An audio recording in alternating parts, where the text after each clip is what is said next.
sure thing, Jim, absolutely, and it's super exciting, actually.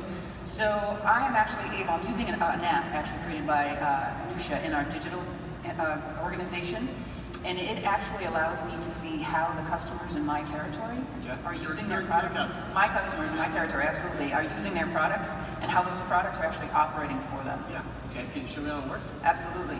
So the app actually provides recommendations for me within my accounts. This helps me actually prioritize my activities, and it enables me to be a lot more proactive in my relationship management with my customers. I've already seen huge gains in my productivity, and we've seen a big boost in our business because of this. You know, I got to tell you, as I'm watching you click through it, I'm just thinking here, and it seems to me like what you're really doing is sort of reinventing the concept of CRM, aren't you? I mean, I know that we've always tracked the success that customers are having with our products by communicating with the customer. But I don't think customers make very good sensors because they don't really tell us anything until there's a problem and it's escalated far enough that they're mad enough to call us up or email us. And at that point, it's too late to be proactive. We're back in firefighting mode. But I think what I see you doing here is turning that notion on its head. You're not thinking about the customer being a sensor for the product. You're thinking about the product being a sensor for the customer relationship. Because the product can tell us if the customer's happy and successful or not. It can tell us if there's upsell and cross-sell opportunities, if they maybe need more product. And it looks like it can even tell us whether or not they're a candidate, if I listen to Anusha, to switch to a different business model. Absolutely. This is it's a huge change in how we drive customer success and sales pipeline, and we've already seen a big boost in our sales productivity. Okay, that sounds great, Lisa. Now, I heard from the digital guys that they were working on some AR experiences that they were going to use in sales and marketing. Can you tell me about that? Yeah, absolutely. The digital organization has been doing a lot to really enhance that experience that customers have with our products. Yeah. So as an example, why don't we take a look at the virtual brochure over here? Okay, I can try on this HoloLens? Absolutely. So our customers are actually able to see our products. They're able to see all of the features and any configurations, all using AR. Wow, I see a side-by-side comparison of the physical CytraPack and a hologram, a digital hologram sitting next to it. I mean, quite frankly, it's a little bit hard to tell which is which. Let me try exploring it. So I'll double-click here. Oh, wow.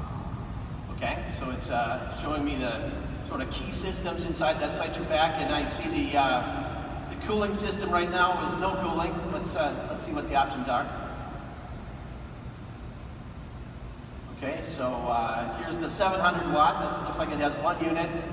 1400 watt has two radiators, and the 2000 watt has three radiators.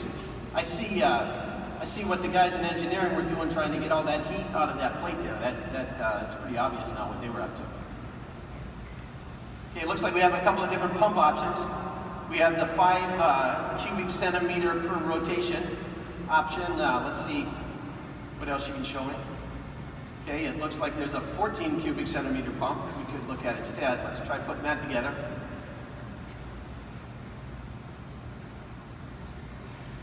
Wow, I just built myself a performance class 4 kilowatt CytraPack. That's pretty exciting.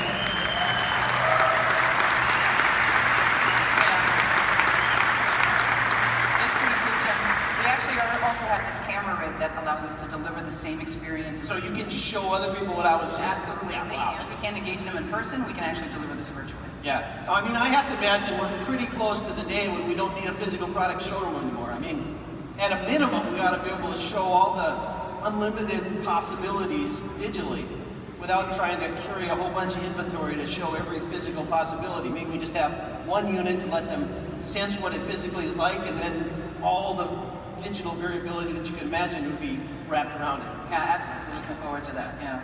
Okay. Well, I love what you're doing here because I've often thought of CAD as being a 3D object locked in a box.